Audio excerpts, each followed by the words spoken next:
On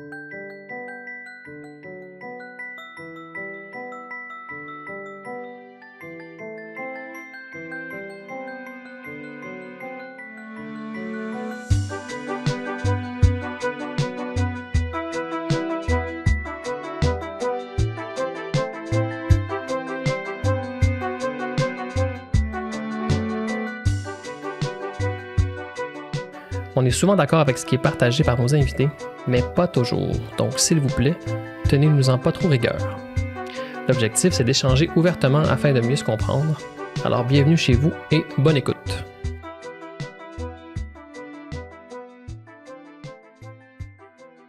Bonjour, bienvenue à Maudite Marge, le podcast sur la marginalité dans Marge 12-17.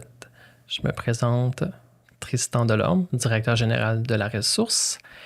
Et aujourd'hui, on a un petit changement de plan. On était supposé être 3 invités.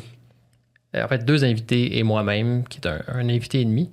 Puis, on a eu dû rapidement changer un peu notre fusil d'épaule. Et on a quand même une invitée merveilleuse qui va nous parler en profondeur de marginalité. On va parler de père aidance, de pratiques alternatives aussi en intervention, d'un point de vue peut-être encore plus macro que la semaine dernière, ou il y a 2 semaines, en fait, le dernier épisode. Parce qu'on va y aller du point de vue de la recherche beaucoup, de l'enseignement. On a quand même un autre secteur, dans le fond, pour parler de marginalité qu'on n'a pas eu jusqu'à présent. Donc, ça va être super intéressant. Et ça risque d'être un peu plus court que d'habitude parce qu'on a une invitée. Donc, je vous invite à rester avec nous. Donc, sans plus attendre, je vais laisser mon invité se présenter. Allô, merci de l'invitation. Jacinthe Rivard, je suis chercheur associé à la CREVAGE, la chaire de recherche et d'évaluation des actions sociales auprès de populations vulnérables, de la jeunesse particulièrement, et des populations vulnérables. Je suis également chargée de cours à l'École de travail social de l'Université de Montréal, professionnelle de recherche à l'École de travail social de l'Université de Montréal. Je suis chercheure indépendante auprès de quelques organismes communautaires et co-titulaire de l'École d'été Enjeux et pratiques en itinérance de l'École de travail social de l'Université de Montréal. Donc, vous l'aurez compris, on a quand même une personne avec tout un background avec nous aujourd'hui qui va nous parler de marginalité. Et elle ne l'a même pas nommée, donc je vais me permettre de le faire. Elle est aussi présidente de notre conseil d'administration à En Marge depuis quelques semaines, mais quand même sur notre conseil depuis quelques années, je pense 5 ans environ. Effectivement. Donc ça, c'est le fun aussi. Avant de débuter, parler de marginalité, Jacinthe, je voulais qu'on passe pas sous silence notre petite introduction brise-glace. Où est-ce qu'on présente un objet qui est lié à la marginalité? Qu'est-ce que ça évoque pour toi, en fait, quand on parle de marginalité? Donc, veux-tu nous présenter ton objet? Oui, avec plaisir. C'est un objet que j'arrive pas à me départir depuis des années. Je le garde en sachant pas quoi faire avec. Mais c'est mes bottines de l'armée. Oh. Alors, je les ai portées dans ma période punk, de chercheur punk. Je les ai portées à l'époque où je travaillais à la Maison Dauphine comme intervenante. Et je me sentais en sécurité avec ces bottines-là. La Maison Dauphine, juste rappeler, c'était le dernier refuge à l'époque, à Québec, pour les jeunes fugueurs, fugueuses, en difficulté, en situation d'itinérance. Et j'ai été très proche de cette population-là. Puis j'ai adopté certaines habitudes vestimentaires. Mes bottines de l'armée, c'était quelque chose de bien précieux pour moi. Et ça correspond en fait à justement ma proximité avec la population jeunesse en situation de difficulté. Avec l'air punk le plus de l'époque un peu, là, oui, justement. Oui. Oui, oui. On verra peut-être moins ça aujourd'hui, mais ça témoigne quand même des années 90, début 2000 peut-être un peu. Exact. Ouais. Et, tu sais, avec mes bottines de l'armée, mon manteau comment on l'appelait déjà, là, le manteau de cuir noir, là, il y avait un nom pour ça. Bon, bref. Je me connais pas trop. Et des studs. Des studs, bien sûr. Oui. Avec les studs dessus, moi, j'étais de celles qui se faisaient jamais arrêter.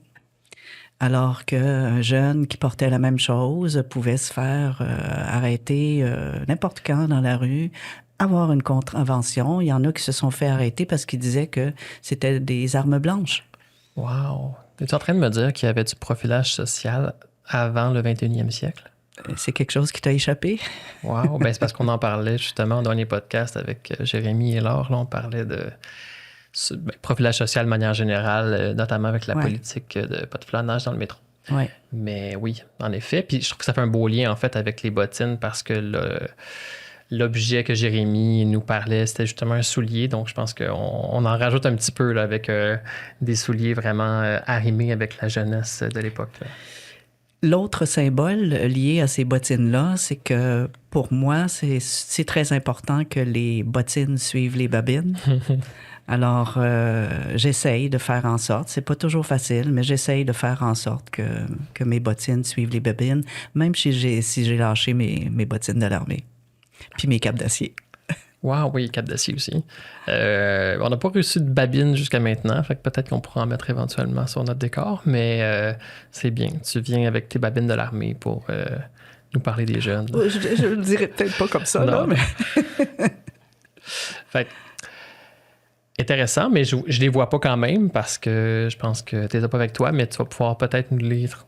Sans faute. Oui, on va pouvoir les racheter à notre décor. Là. Vous pouvez voir derrière Jacinthe, probablement. Là. On a tout notre petit décor derrière qui grossit à vue d'œil. Donc, un petit projet en construction en background.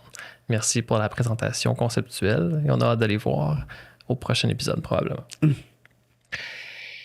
Alors, pivotons un peu sur notre sujet de base qui était, en fait, on voulait vraiment beaucoup parler de savoir expérientiel dans l'intervention de père aidance. On avait une personne qui allait peut-être plus nous parler dans le concret. On va reporter ça à un autre épisode sans problème. On en a d'autres qui s'en viennent et plein de sujets.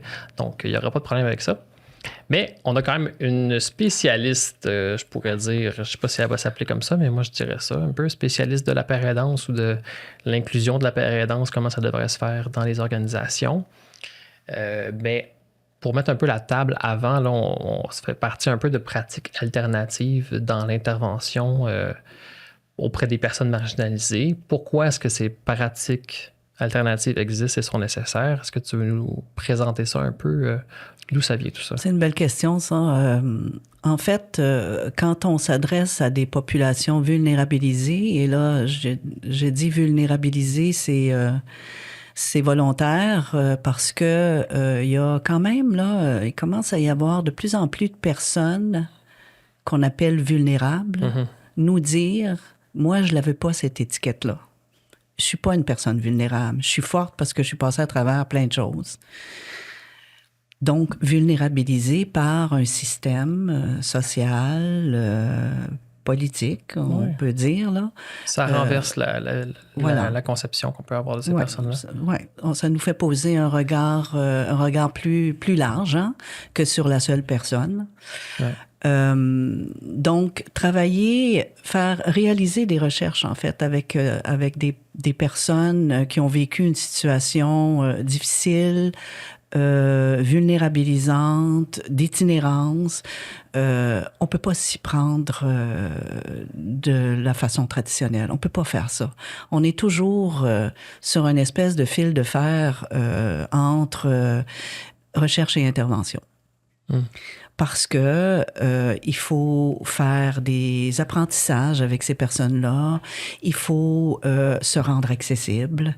Il faut que, si on veut que ces personnes-là fassent partie de chacune des étapes de la recherche, moi, je fais ça, des recherches participative, recherche-action, ben à quelque part, il faut leur expliquer c'est quoi la recherche. Il faut leur expliquer c'est quoi, par exemple, la question de la confidentialité, la question du consentement.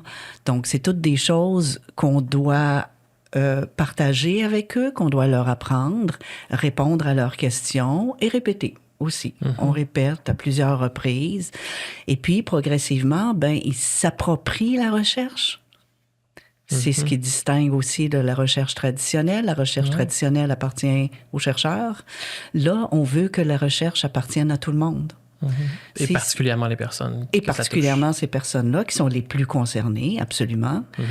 Et donc, vont se l'approprier progressivement. Et après, les résultats, c'est leurs résultats. Donc, si les résultats demandent des changements d'attitude, de règlement, d'attitude personnelle, mais ça peut être le règlement des organismes qu'ils fréquentent, par exemple, bien là, ça leur donne du pouvoir. Ils ont des résultats en main, ils y ont participé. Ils sont aussi en mesure de détecter les recherches, les bonnes des moins bonnes. Hein? Parce qu'il y a quand même encore des recherches qui viennent puiser de l'information et qui rapportent jamais les résultats aux personnes concernées. Donc... Où les personnes se font plus utiliser, en fait. Oui, ben, c'est une forme d'instrumentalisation, là, absolument. En ethnologie, on parle d'empoisonner le puits. Ouais. C'est-à-dire que c'est ça, tu fais une recherche où tu ne vas que puiser, ben quand une autre équipe de recherche débarque, ils vont se faire dire non parce que le puits est empoisonné. Donc, c'est une belle image. C'est ça, oui, ça parle. Alors, donc, les pratiques alternatives ou la recherche alternative, c'est des recherches participatives, c'est des recherches proches de la recherche-action. C'est quoi la différence, peut-être, pour les gens qui écoutent? Entre participatif et action? Oui, un peu.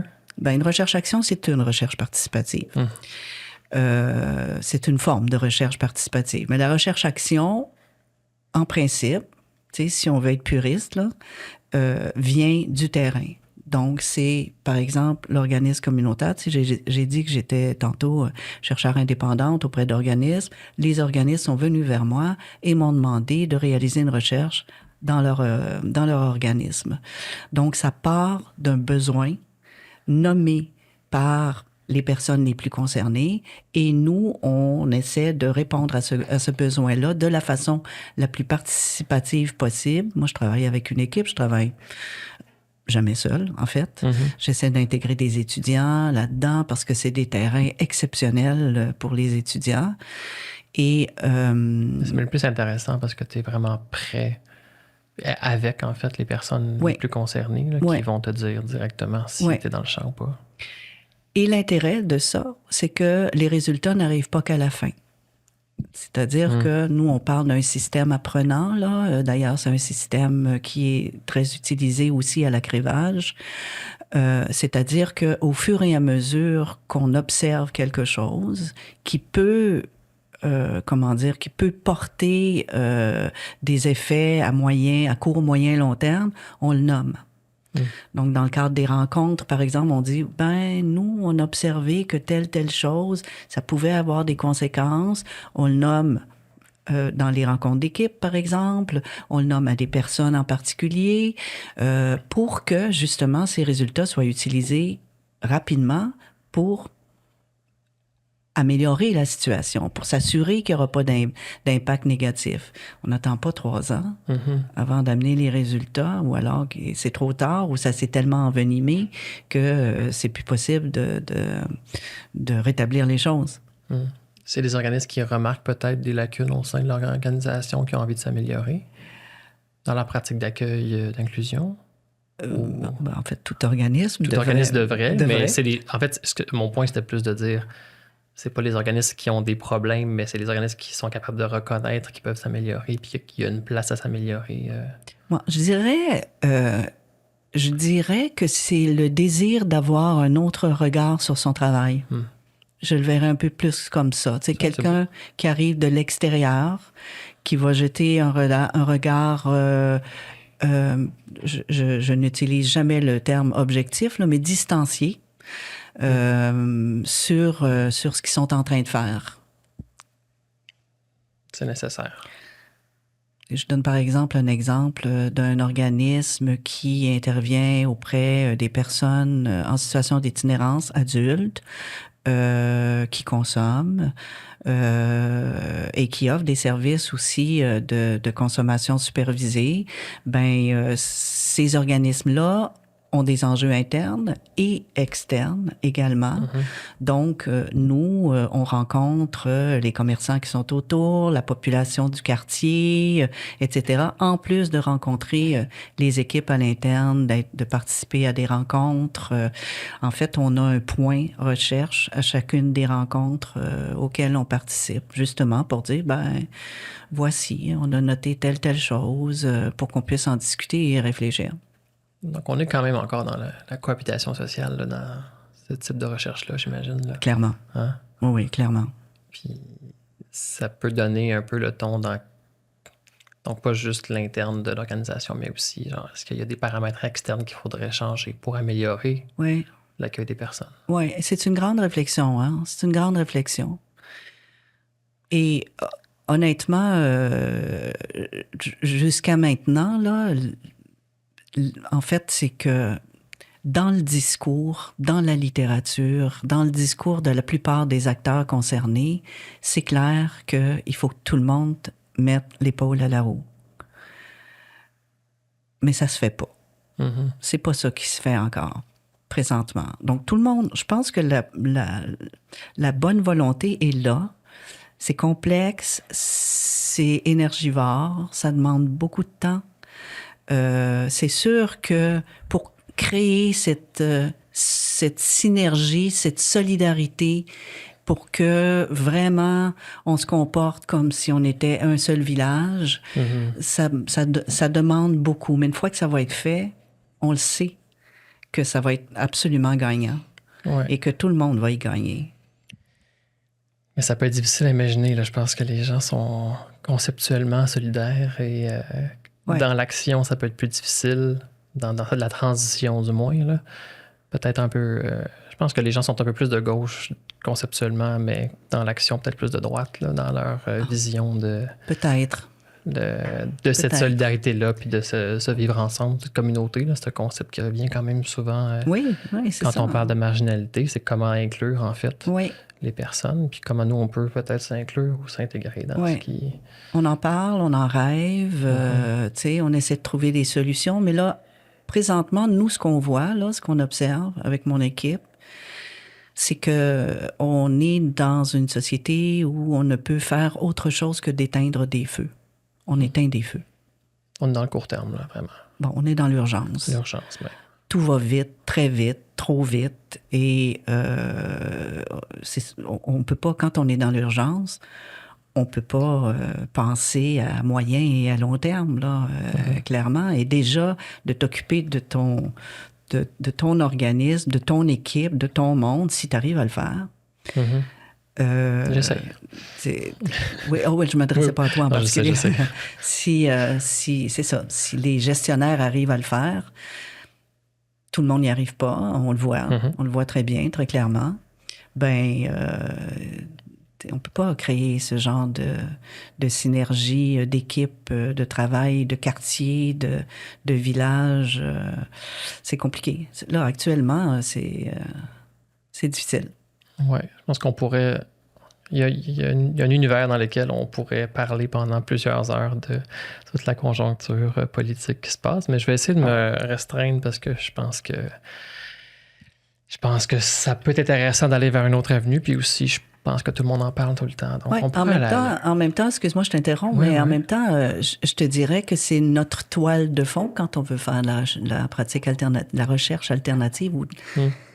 La pratique alternative serait justement d'essayer de créer des communautés dans l'action pour régler des problèmes. Ça serait la pratique alternative. Nous, notre démarche alternative, elle a ça comme toile de fond. Fait que c'est intéressant, c'est pertinent dans le fond d'avoir dans cette tissage de communauté, c'est intéressant, puis c'était même nécessaire d'avoir ces recherches alternatives qui vont vraiment On essaie... impliquer les personnes concernées pour pas que ça soit juste, on dit toujours top bottom. Là. Oui.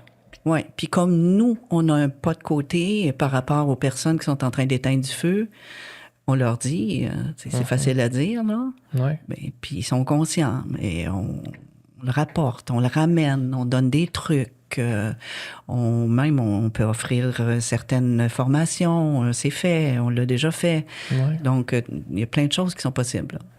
Ben, t'en parles un peu, mais comment est-ce que c'est d'être distancié, je vais utiliser ton terme, j'aimais bien ça, en regardant l'urgence qui se passe. Tout le monde est dans l'urgence, mais d'être toi-même, puis toi et ton équipe, là, je dirais, dans une posture de j'observe ce qui se passe un peu sur le long terme avec toutes ces populations-là. Oui, on ne fait pas juste observer. Hein. C'est ça l'affaire. On est aussi dans l'action en nommant au fur et à mesure. Donc, ça serait probablement beaucoup plus difficile d'être juste dans la distance et pas dans l'action. Donc, l'action, c'est d'être là, par exemple, là, je te dirais, là, dans un organisme, là, on a validé notre première année de recherche auprès de tous les acteurs, équipe par équipe, incluant un comité de voisinage. Donc, pour voir si on était dans le champ, ce qu'ils en pensent, ça a amené des réflexions extrêmement intéressantes, ça a amené des prises de conscience aussi de comment on pourrait faire autrement, autant nous, la recherche, que les équipes qui ont reçu les informations. Donc, on pourrait pas être juste dans la distance là, pour revenir. C'est notre façon d'être en action, de rapporter et de nommer ce qu'on voit au fur et à mesure. Donc, d'être le plus dans la distance possible, mais c'est de plus en plus difficile de toute façon de l'être dans un contexte où tout va si rapidement, comme tu dis. Oui, on a notre distance de chercheurs, là. En fait, on n'est juste pas eux. On fait pas partie de l'organisme, alors c'est notre position. On assure la confidentialité, le consentement de tout le monde, donc ça, c'est clair. Et quand les gens nous font confiance, c'est encore plus facile. On peut se retrouver avec une personne, jaser informellement, puis on sent qu'ils se sentent en confiance, et donc ils nomment les choses, fait qu'on n'a pas besoin d'aller plus loin. Ça, c'est quand même... La question de la confiance, c'est fondamental. Puis tu peux pas, je reste avec, parce que je vois que tu insistes un peu sur le mot distance, puis je veux essayer de une distance professionnelle, mais une connexion personnelle. De bien le faire comprendre. On travaille pendant des semaines à développer un lien de confiance. Ouais. Tu peux pas faire ça si tu es dans la distance stricte. C'est clair. Puis je te disais tantôt, on est toujours sur un fil de fer entre recherche et intervention.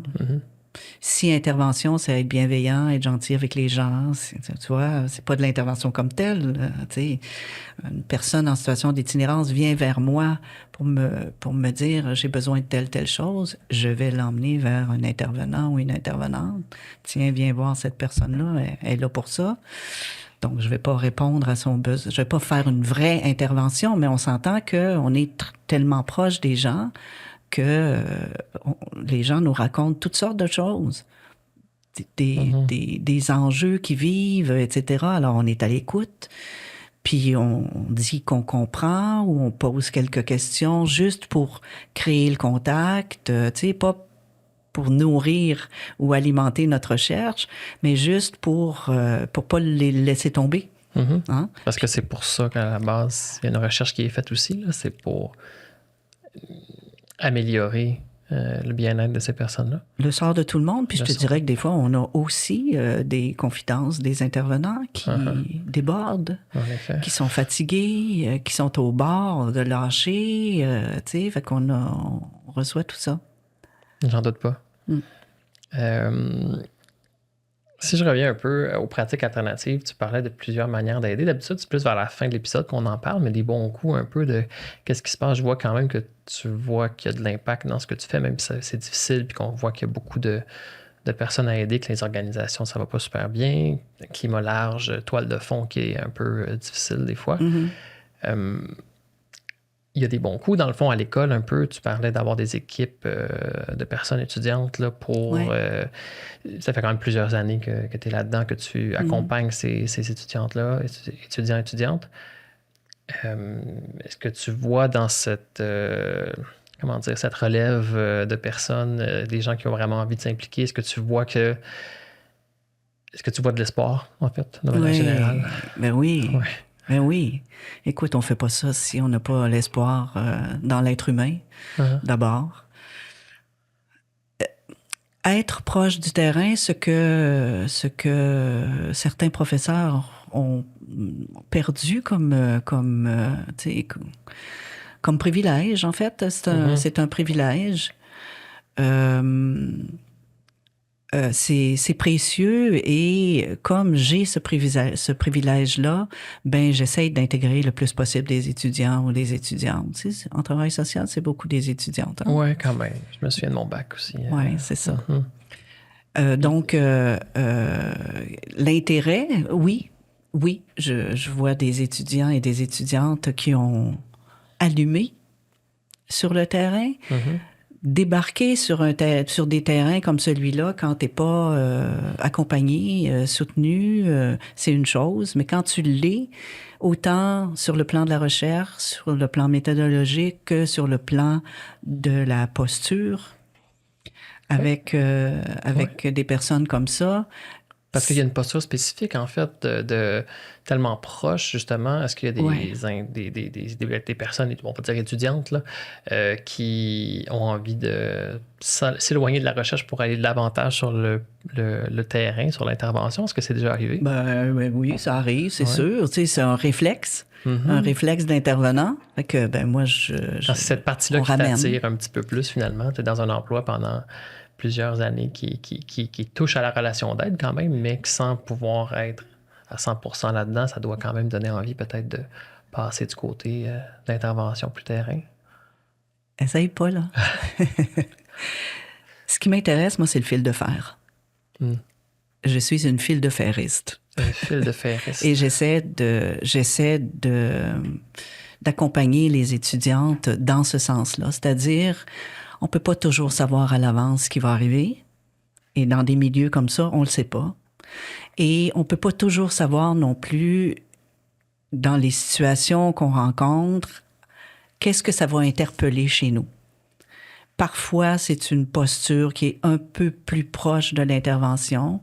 D'autres fois, c'est une posture qui est clairement davantage du côté de la recherche. Mais c'est toujours, on navigue toujours entre les deux. Et l'idée, c'est de garder un équilibre. C'est comme la vie, hein? C'est comme la vie. On est rarement toujours en équilibre. On est à la recherche du bonheur, de l'équilibre. C'est une recherche constante. Puis, quand on fait de la recherche alternative, c'est un peu ça. C'est une démarche où on essaie de garder le plus possible l'équilibre en acceptant que de temps en temps, on va mettre un pied un peu plus d'un côté ou un peu plus de l'autre. D'ailleurs, ça me fait penser à l'appareil danse. Ça, si tu veux qu'on en parle, on pourrait faire un beau lien. J'avais quand même dit qu'on en parlerait. Fait qu'il faudrait qu'on en parle un peu. Mais je veux quand même dire qu'on le sait qu'on a une chercheure qui est chercheur ou chercheuse? Moi, je préfère chercheur, mais okay. J'ai l'impression qu'il y a des antennes qui me sortent quand on dit chercheuse. Oui, c'est bizarre un peu. Souris, chercheuse, je sais pas trop, en fait. On sait qu'on a une chercheure, en fait. Quand on a tellement plein d'images comme ça paraît qu'il y a eu plusieurs introductions, conclusions qui ont été écrites pour trouver des belles images, là, avec les fils de ferriste et tout ça. Là. Depuis tantôt, tu nous sors des belles images. Paraidance. Qu'est-ce que tu connais de la paraidance, Jacinthe? Pourquoi c'est utile, la paraidance aussi? Pourquoi c'est utile? Ça, c'est une autre question. Tu sais que plus on sait des choses, plus on se rend compte qu'on n'en sait pas ou qu'on a encore beaucoup à apprendre. Écoute, la paraidance, c'est une forme d'entraide récupérée. OK. Institutionnalisée. Institutionnalisée, oui. Ouais. Disons-le comme ça. L'entraide, ça a toujours existé. Ça existe. Professionnalisé? Oui, professionnalisé. Ça existe encore, mais là, on en a fait une job. Mhm. Et il y a des jeunes, particulièrement dans la jeunesse, mais pas juste les jeunes, des personnes plus âgées aussi. Là, on est dans l'univers de l'itinérance, qui ont reçu, qui sont reconnaissants de ce qu'ils ont reçu, puis qui ont envie de redonner à leur père. Et de mon point de vue, c'est noble comme désir, et je pense qu'il faut encourager ça. Donc, tout organisme qui... je te rappelle qu'on est dans l'urgence, hein? Fait que c'est pas évident actuellement, là. Mais tout organisme qui entend une personne dire hey, « moi, là, j'aimerais ça aider », ça, c'est un diamant précieux qu'il faut polir. Et donc, reconnaître ce désir-là, accompagner ce désir-là et voir avec la personne. Idéalement, là, c'est comme ça que ça devrait se passer, la paire-aidance. Voir avec cette personne, OK, tu serais prêt à... Qu'est-ce que tu aimerais faire, d'abord? Te rends compte que tu consommes, puis qu'ici, on n'a personne là, qui travaille ici là, qui consomme. Penses-tu que pendant les heures que tu travailles, tu pourrais ne pas consommer? Quelqu'un qui veut vraiment donner, là, puis qui a besoin de donner, là, ça peut être son premier facteur motivateur pour... Tu sais, c'est comme quelqu'un qui embarque dans un premier emploi puis qui est passionné, là. C'est le même principe. C'est de la pré-employabilité. Voyons-le un peu comme ça, là. En effet. Nous, en marge, on s'amuse à dire qu'on fait de la pré-employabilité en fait, avec certains jeunes qui ne sont même pas nécessairement à ce niveau-là en raison de leur contexte de vie. C'est ça. C'est ça. Donc pas qui n'ont jamais géré un budget, qui savent pas c'est quoi avoir une paye régulière, qui savent pas se faire à manger, qui ont jamais vécu en appartement seul, toutes sortes de comment on dit là, pas de qualité de vie, mais d'aptitude. D'habileté à la vie quotidienne qui n'ont pas appris. Et donc, quand on les accompagne, c'est vrai aussi pour des adultes hein, qui ont été en situation d'itinérance pendant des années, là. Donc on les accompagne à ces habiletés progressivement avec une activité qui vient jouer sur leur estime de soi, clairement. Quand ils font un truc bien, ils se pètent les bretelles, ils sont contents. Tu sais, fait que là, ils ont envie de faire un peu plus d'heures par semaine. Là, ils voient le salaire arriver. Ils vont probablement aller le consommer la première fois, la deuxième, la troisième. Il va y avoir des rencontres nécessaires pour mettre ça un peu au clair. Penses-tu que tu vas y arriver? As-tu besoin d'un coup de main? C'est quoi l'enjeu? On peut-tu t'aider? Tout ça. Et on travaille à sortir une personne de la rue. Puis pas juste la sortir de la rue, c'est l'intégrer à une société, à son rythme, à un rythme de vie, à des habitudes, à un quartier, progressivement. Et c'est donc, on pourra dire...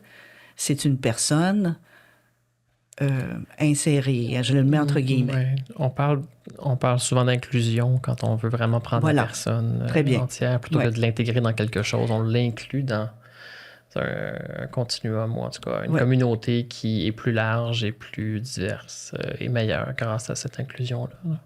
Oui, en espérant que la société soit inclusive. Là, oui, il faut ça d'abord.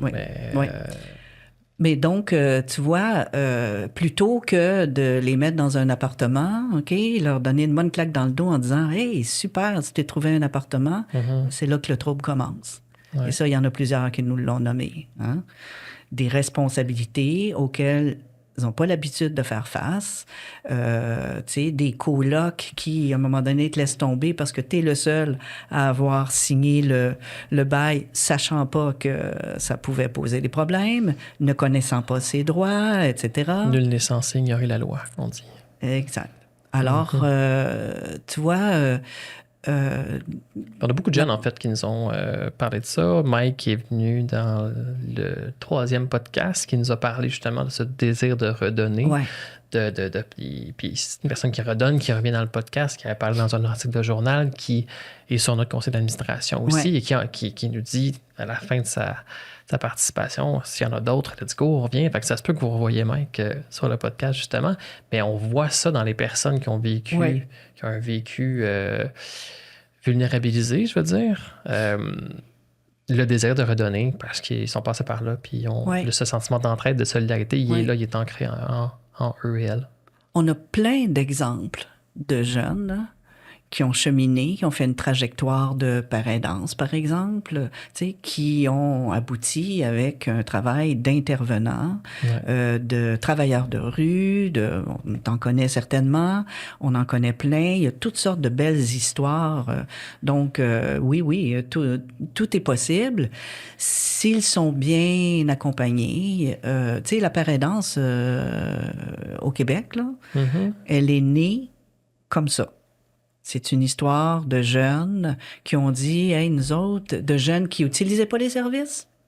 À l'époque, c'était des jeunes punks, là. Oui, c'est ça. On revient aux bottines. C'est ça. Qui n'utilisaient pas les services et on s'est rendu compte qu'ils voulaient... C'est ça qu'ils disaient. Moi, j'aimerais ça ordonner. J'ai reçu, puis j'aurais le goût d'ordonner. Et on a créé un groupe de paraidance qui est le GIAP aujourd'hui, le groupe d'intervention alternative par les pairs,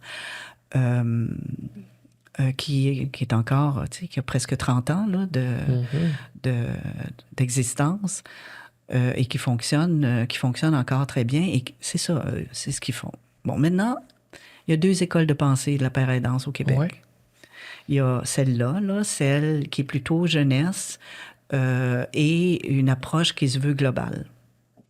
Il y a aussi la paraidance professionnalisée qui est plus santé mentale et moins jeunesse. Là, il y a des choses qui sont en train de se passer là, par rapport à la jeunesse. Là, il y a des choses qui sont en train de se faire. Mais... Pourquoi, tu dirais? Quelque chose par rapport de spécifique à la jeunesse? Écoute, tu sais, la santé mentale, ça reste quand même un enjeu aigu. Dans nos sociétés, là, c'est certainement pas juste la nôtre. C'est un enjeu important et il y a probablement, en tout cas, la santé mentale a mis beaucoup l'accent sur le rétablissement. Ça, c'est très important et sur le dévoilement. Donc ça, c'est 2 concepts très forts en santé mentale. Clairement, ils sont médicamentés. Clairement, pour arriver à sortir, pour arriver à prendre une distance par rapport à ta maladie, à l'accepter et ensuite à vivre avec, on peut imaginer que ça peut prendre un certain temps. Et une fois cela fait, la santé mentale exige des formations qui, je pense, qui viennent aussi en parallèle avec le fait d'accepter ton problème de santé mentale et de vivre avec.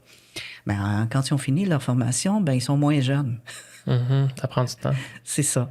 Alors, la question de la paire, la question du fait du pareil se pose à ce moment-là. Oui, parce qu'on parle de paraidance depuis tout à l'heure. Je pense qu'on n'a même pas défini de base la paraidance, là, vraiment, tu sais, c'est vraiment... Puis qu'est-ce que ça prend un peu aussi pour être paraidant? Est-ce que c'est n'importe quelle personne qui peut aider? On parlait d'entraide tantôt. Oui. Mais n'est-ce pas ce qu'une personne viendrait faire en tant qu'employé qu'intervenant? Donc, qu'est-ce qui différencie l'intervenant ou l'intervenante de cette personne paraidante-là? Puis là, tu dis qu'il y a quand même des nuances à apporter en termes de santé mentale, ou est-ce que ça va peut-être être plus professionnalisé à ce moment-là? Oui, en santé mentale, oui. Il y a une orientation qui est plus professionnalisante. Il y a des livres là-dessus, d'ailleurs. Là. Écoute, on a tous... la paraidance, c'est un savoir expérientiel. Hein? C'est un vécu. C'est le vécu que chaque personne a eu. On a tous un vécu. T'sais, toi, tu es intervenant, moi, je l'ai été, sauf que on s'en sert certainement comme outil de travail, mais c'est pas ce qu'on écrit dans notre CV. Non, c'est pas là-dessus qu'on s'appuie pour dire je fais de l'intervention. Alors, on a une formation comme intervenant, et si on l'a pas, là, parce qu'il y a des pères aidants qui deviennent intervenants, ben on le dit. Tu sais, ça se dit, ça. Mais je suis un intervenant, mais J'ai une trajectoire de père aidance. Oui, ben, il y a une base expérientielle pour accéder aux études et parfois aux emplois aussi. Là, tu peux voir ça. Fait que c'est sûr que d'être père aidant pendant quelques années peut être suffisant pour entrer comme intervenant dans un organisme aussi. Oui, il y a des organismes qui n'exigent pas qu'il y ait une formation particulière. Fait que ni toi ni moi, on parle de notre savoir expérientiel, mais il est là. C'est un outil de travail, certainement, qui nous rend peut-être plus sensibles à certaines choses, plus compréhensifs, plus bienveillants. Mais c'est pas sur notre feuille de route, officiellement. Alors, ramène-moi, là. Ben, je vais essayer, mais pas tant que ça non plus. Qu'est-ce que ça prend pour être père aidant dans le terme de vécu? Parce que on pourrait facilement dire, ben moi, j'ai eu une grosse fin de semaine ou j'ai eu un gros mois, par exemple, où j'étais vraiment en consommation. Est-ce que c'est légitime ensuite de dire, bon, ben, j'ai été un mois en consommation, maintenant, je vais aller être père aidant pendant des années auprès d'une organisation qui travaille en consommation. Qu'est-ce qui est légitime? Est-ce que c'est une question de temps, selon toi, ou une question d'intensité, ou une question de désir, de disponibilité de redonner? Pour une personne qui est vulnérabilisée, pour moi, l'élément principal, mais là, c'est à partir de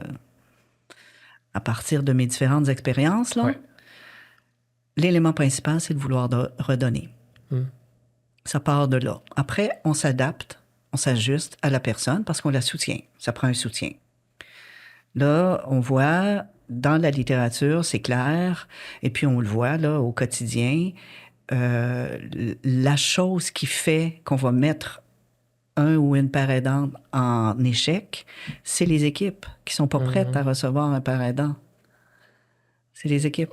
Oui, parce qu'on voit ça, puis même tu l'as amené tout à l'heure en décrivant les bienfaits de la père aidance. C'est bon pour la personne qui redonne, ça le ramène en société un peu.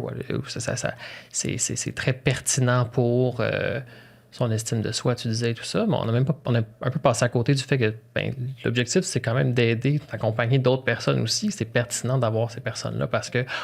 Puis je fais le parallèle parce qu'en tant qu'organisation, ça peut être confrontant définitivement d'intégrer ou d'inclure, en fait, ce serait mieux de dire ça pour la père aidance.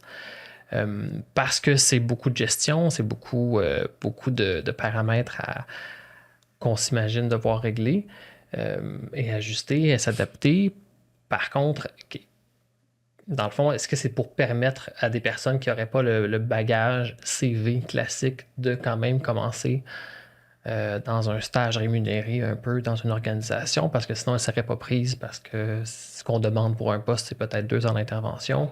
On ne l'a pas, mais j'ai du savoir expérientiel. Est-ce que l'objectif, c'est qu'éventuellement, on soit capable en tant qu'organisation, commençons par le communautaire et on verra après, d'accepter ce savoir expérientiel-là comme base aussi pertinente qu'une autre formation? Ou est-ce que, selon toi, c'est bon d'avoir quand même cette distance-là entre je suis père aidant et je suis ou je serai intervenant? Je pense que c'est plus simple que ça. En fait, ça devrait. Il y a beaucoup de mots pour rien. Ça devrait. Ça se peut. Non, ça devrait être. Je pense que ça devrait être plus simple que ça. Les gens qui engagent des jeunes comme père aidant, c'est parce que souvent ils travaillent auprès des jeunes. Donc c'est juste une autre façon d'intervenir auprès des jeunes. Puis de les soutenir, tout simplement. En les mettant encore plus dans l'action, dans le fond. En leur permettant de faire ce qu'ils ont envie de faire. Ouais. Ce que vous faites, pensons à En Marche, par exemple, ce que vous faites quotidiennement. Accompagner les jeunes, puis essayer de trouver l'affaire qui va les allumer. Puis on l'entend souvent, celle-là. Moi, j'ai envie d'être intervenante. Comment est-ce qu'on fait? Travailleuse de rue. On l'entend souvent aussi. Particulièrement aussi. Là. Puis comme tu dis, c'est pas toujours évident logistiquement dans une société et des organisations en urgence de penser à quelque chose de personnel et tout, qui là, prend du temps et tout ça, mais ce que tu viens nous dire aujourd'hui un peu, Jacinthe, c'est que ça vaut la peine de le faire quand même. Ah, clairement. Clairement. Là, les jeunes, vous le savez, ils s'entraident entre eux, là. On l'a littéralement vu sur le podcast avec Mike. Je ramène Mike souvent parce que Mike est quand même le cœur de tout ce qu'on parle un peu de manière plus macro et académique peut-être, on dira. Oui. Mais vraiment, c'est des choses qui est venu nommer que c'est besoin de redonner, comme je parlais tout à l'heure. Oui, et donc il faut tendre la perche. Et comme Emploi Québec n'est pas tellement soutenant, si on veut, tu peux trouver du travail, là, clair, mais ça s'arrête à l'emploi et non au soutien comme tel. Vous êtes les mieux placés pour les soutenir. C'est le même principe que ce que vous faites avec tous vos jeunes, de façon, je dirais, avec un objectif précis. Celui de s'habituer, s'arrimer à un mode de travail progressivement. Puis oui, ça se peut qu'à un moment donné, tu le vois pas pendant un mois, puis qu'il est allé consommer, puis quand il revient, il a envie de reprendre. On reprend. Parce qu'on le sait que la vie est parsemée d'échecs, puis de recul, puis d'avancées, puis... c'est une spirale. C'est comme ça. Puis on parle de consommation, mais des fois, ça n'a même pas rapport avec la consommation. Absolument, c'est juste... c'est un exemple. Oui, c'est ça, ça arrive. On l'a souvent en tête, là, mais des fois, c'est vraiment d'autres sphères qui font que tu te fais attirer ailleurs, puis il n'y a pas de consommation, mais il y a d'autres enjeux quand même qui sont présents. J'allais quelque part, mais là, je me souviens plus trop. J'ai plein d'idées dans la tête avec cette discussion. Veux-tu que je te parle du cirque social? J'aimerais ça. Attends un peu. Avant, on parlait de paradance. On va faire le switch, puis je pense qu'on va y arriver rapidement. Dernière question par rapport à ça. On parle d'inclure de la paradance dans les organisations. C'est comment tu vois rapidement ce serait quoi une bonne manière d'inclure la paradance et une mauvaise manière de l'inclure et peut-être une pire manière de l'inclure? Vas-y un peu comme tu le sens, mais dans le sens où c'est quoi les éléments qu'il faut garder en tête quand on veut inclure une personne dans l'organisation? Parce qu'il y a des bienfaits, clairement, à l'organisation aussi à long terme parce qu'on transforme nos pratiques. Puis c'est un peu ça aussi, de la manière la plus directe possible. Absolument. Sans avoir à faire des recherches puis se dire qu'est-ce qu'on pourrait faire et tout ça. C'est la personne, elle est là puis elle te confronte jour après jour. Est-ce que tu pourrais faire mieux, généralement, là? Oui. En fait, quand il y a de l'ouverture, là, quand il y a de l'inclusion, oui, il faut qu'il y ait ça d'abord. Il y a une belle réflexion, puis il y a des beaux échanges, parce que, j'aime bien le dire comme ça, moi, le père aidant, là, il y a un savoir pur. C'est juste celui de redonner. Bon, là, maintenant, on va tranquillement, pas vite, lui proposer des formations, etc. Mais je t'ai parlé d'un diamant, là. Donc, on essaie de protéger ce diamant-là. C'est sa force. C'est son outil de travail. Alors, progressivement, il va arriver, il va dire, ouais, je me suis retrouvé en face d'une situation, là, je savais pas trop. OK, regarde, j'ai une formation ici, là, ça va t'aider, tu sais. Alors, on y va en fonction de ce qu'il a nommé lui-même, de ce qu'il a réalisé en cours de route, etc. Donc ça, c'est à protéger. J'ai perdu mon fil complètement. Oui, en fait, on veut pas que la personne se démotive, on veut qu'elle demeure inspirée à travailler, puis que ce sentiment d'entraide-là qui l'a poussé à la base de venir travailler en intervention demeure quand même. Puis moi, je vois beaucoup de parallèles avec... c'est un peu ça qu'on fait avec des employés aussi, normalement. Fait que je rapproche quand même les deux beaucoup, là. Oui. Donc, le pire, je te donne un exemple du pire, là. Là, je vais dire utiliser, là, j'ai un autre terme en tête. Tokeniser. Je le nommerai pas. Instrumentaliser. Exploiter. On peut dire exploiter. Je l'ai nommé, finalement. C'est fait. Des jeunes qui veulent travailler comme père aidant, les intégrer dans une institution, par exemple, et les utiliser comme intervenants. Donc, les mettre dans un bureau pour qu'ils fassent de la consultation.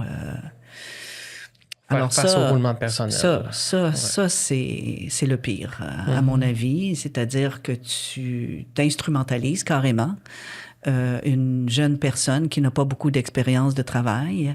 Tu la mets face à des situations auxquelles elle a peut-être jamais été confrontée, exactement. Et cette personne qui est un ou une parent aidante là, est seule dans une grosse machine.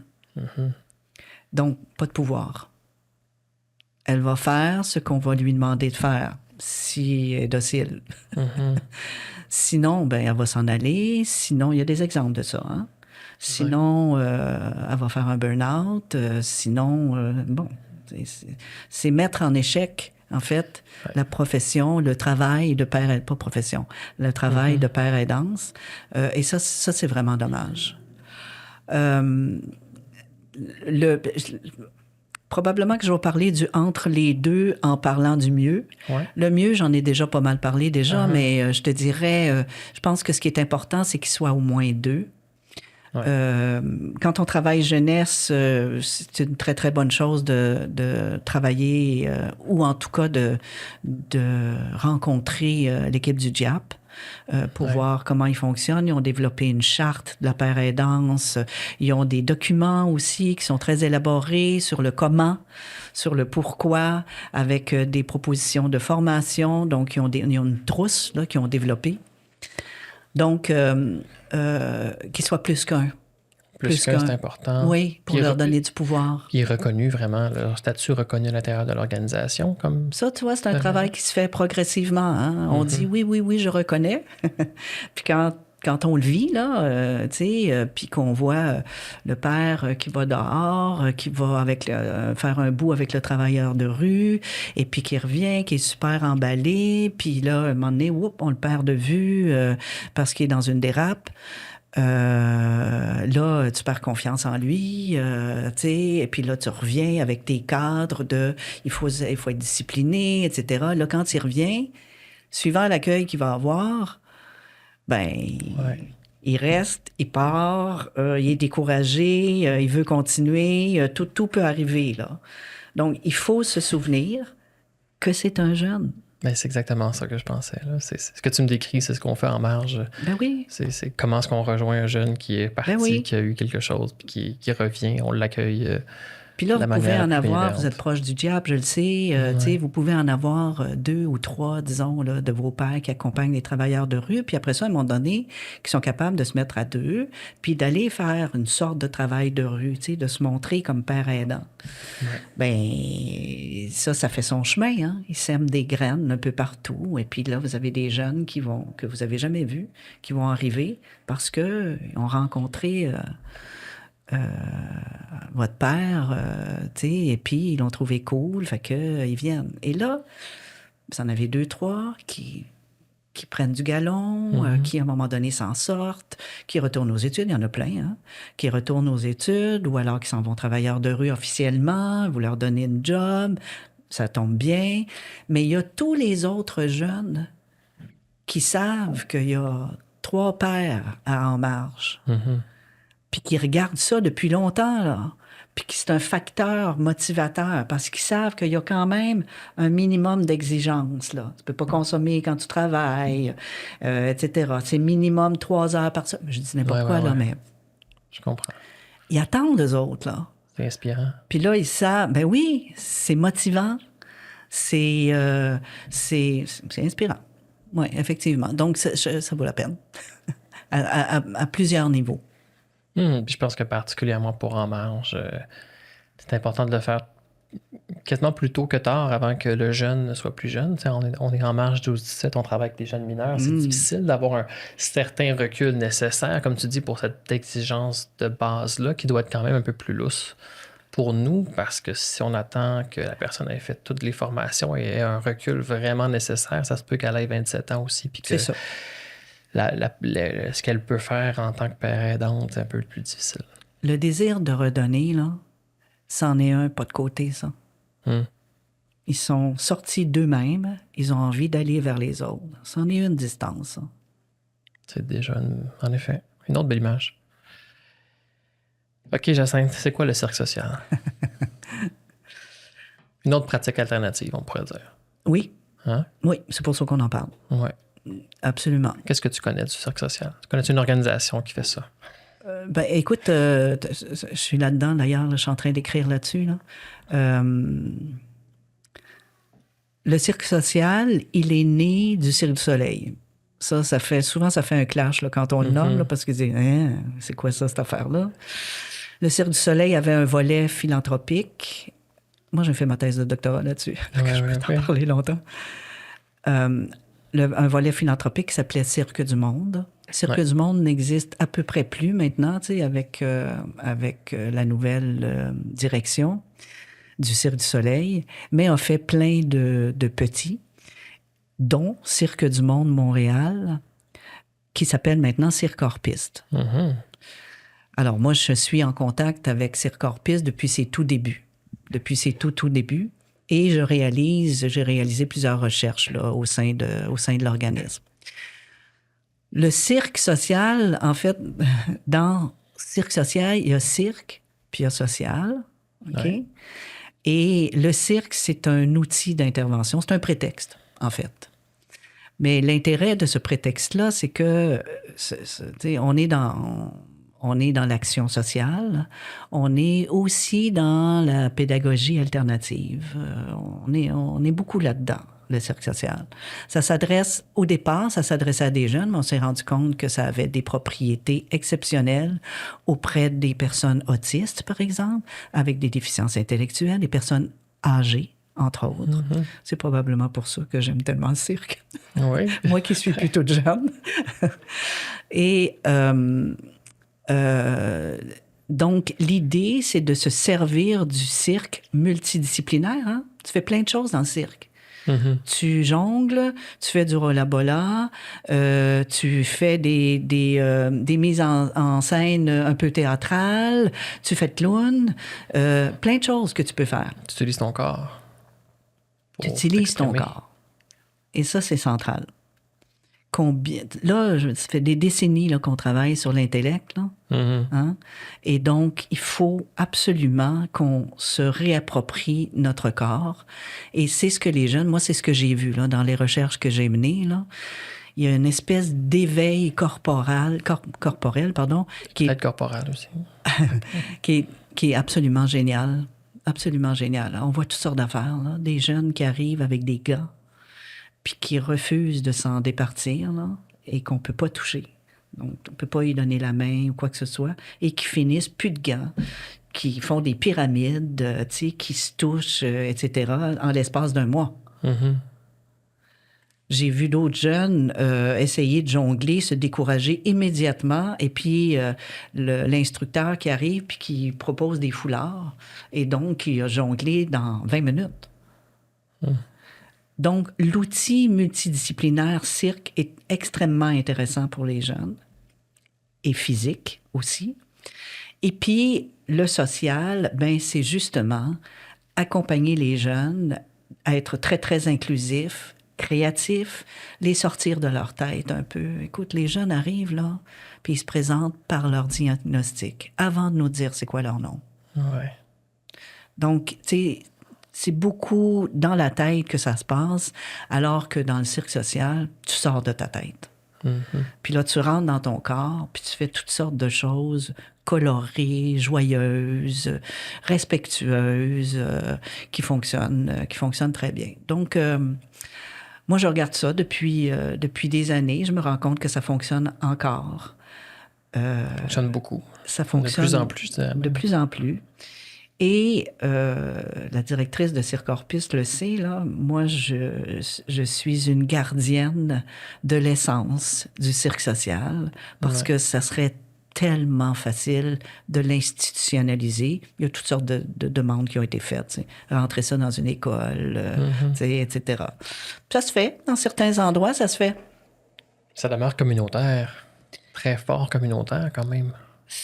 C'est très fort communautaire, puis ça, il faut que ce soit autour d'une liberté très porteuse, une liberté très ancrée, je te dirais, très ancrée, très sociale, très collectif, très participatif, parce qu'ils font toujours des choses tout le monde ensemble. Oui, c'est très communautaire dans le sens communauté, dans Collectif, le sens collectif. Ouais.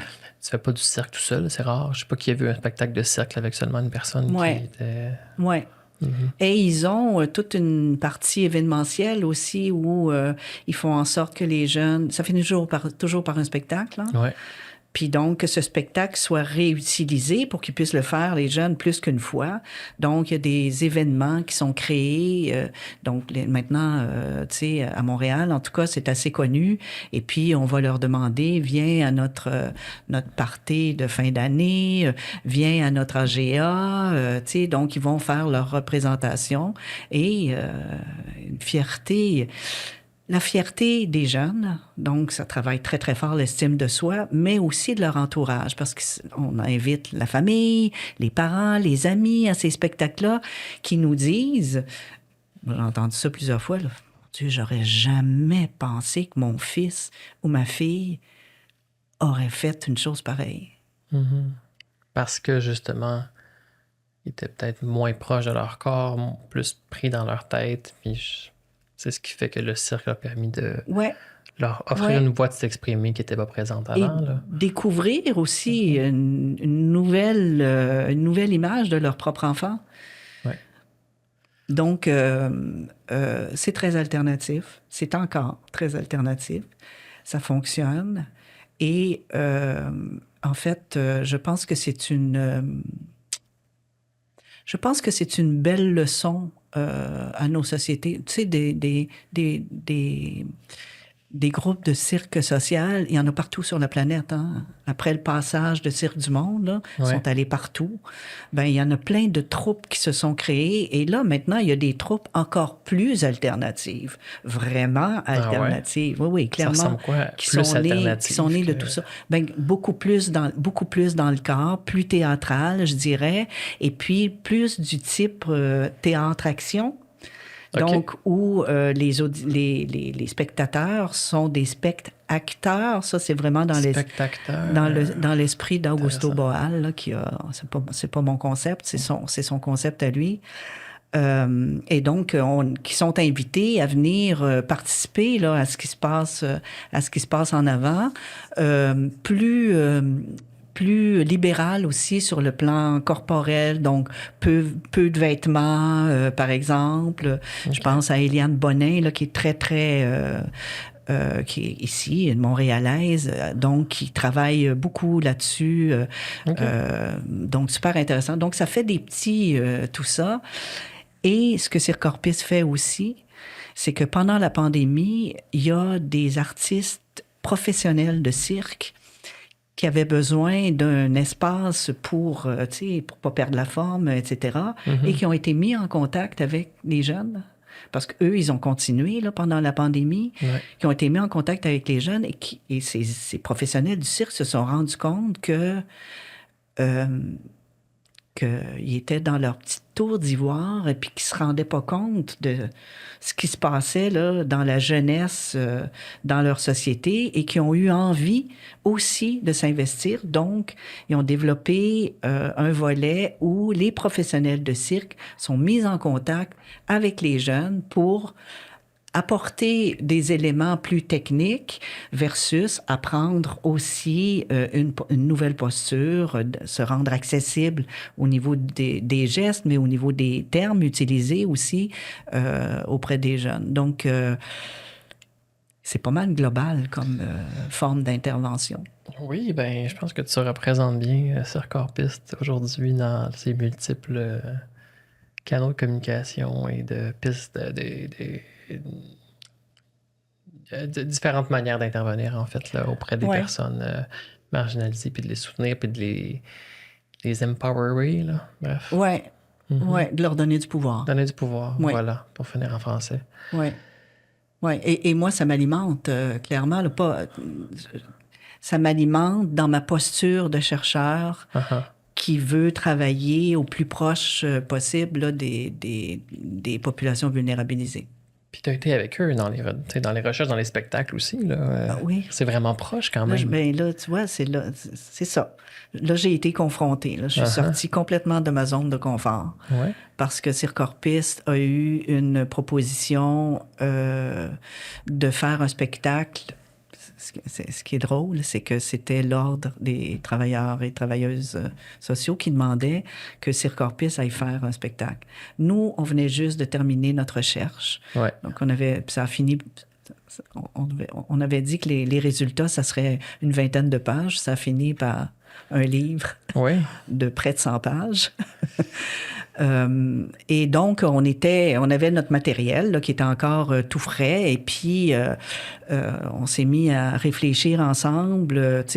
En fait, Karine a eu sa proposition, là, la directrice de Circorpiste. Oui, Karine. Et Éliane Bonnet s'en est mêlée dans ça aussi. Puis on dit, c'est elle là, c'est ses résultats de recherche, là, fait qu'il faut que ce soit elle qui en parle. Donc, on a développé. Je suis devenue, en fait, une actrice dans ta propre recherche, spectacle. Mais j'étais un peu un maître de cérémonie. C'était le rôle que je jouais, là, maître de cérémonie avec mon texte. Mm-hmm. Et donc, je lisais des sections. Dans les sections, on a fait une espèce de... Comment dire, là, on a fait du sens avec différentes sections du livre qu'on avait écrit. Et donc, moi, j'étais devant, je me promenais d'un côté et de l'autre, puis il y avait des jeunes qui intervenaient, qui faisaient du cirque, des activités de cirque. Et puis moi, je me joignais à eux de temps en temps. Donc, il y a eu une mise en scène là, qui a été faite. Je vous jure, là, il y avait 300 personnes là, dans la salle. Là. On a fait ça à la TOU. Oui, tu l'as fait plusieurs fois, en fait. Là. Plus qu'une fois. Mais chaque fois, j'étais hors ma zone de confort, clairement. Mais c'est pas une belle manière de vulgariser quelque chose qui aurait pu rester sur une tablette aussi, là, puis de le montrer aux personnes concernées, les personnes qui sont autour de ces personnes concernées aussi. Clair, dans un spectacle de cirque, là, quand même. On a eu toutes sortes de commentaires très élogieux. La mise en scène était absolument géniale, là. Mais que les gens découvraient quelque chose. Qui n'étaient pas au courant que ça existait, qui découvraient ça, qui trouvaient ça super, etc.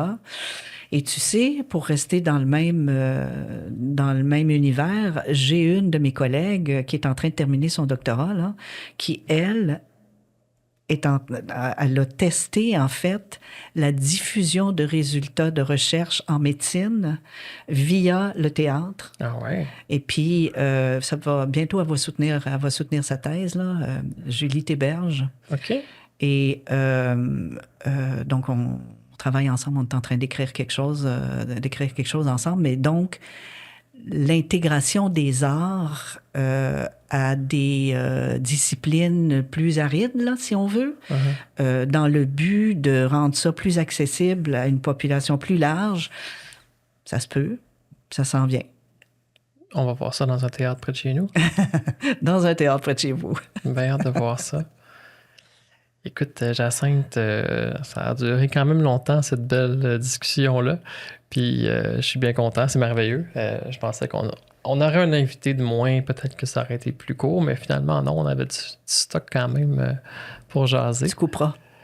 On verra. Je vais laisser ça à notre équipe de montage s'ils trouvent qu'il y a des éléments à couper, mais je pense que c'est bien intéressant. Merci beaucoup, ça a été très chouette. Merci de ton écoute et puis de ton intérêt. Ben merci d'avoir répondu à l'appel puis d'avoir un peu ajusté justement peut-être l'angle de notre conversation aujourd'hui. C'était super le fun de t'avoir avec nous. Donc, merci tout le monde aussi d'avoir écouté Maudite Marge, le 5e épisode, je pense, officiel de notre balado. Et une petite information quand même, on va changer un petit peu l'horaire, vous l'aurez peut-être remarqué dans le dernier épisode. On va sortir ça les mercredis plutôt à partir de maintenant. Donc ça va être les mercredis matin, très tôt que ça va sortir, une semaine sur 2. Donc plutôt que le mardi. Donc voilà, sinon on est sur YouTube, Spotify comme d'habitude. Vous pouvez nous suivre et écouter nos discussions vidéo ou audio. Donc voilà. Merci, je vous dis à la prochaine.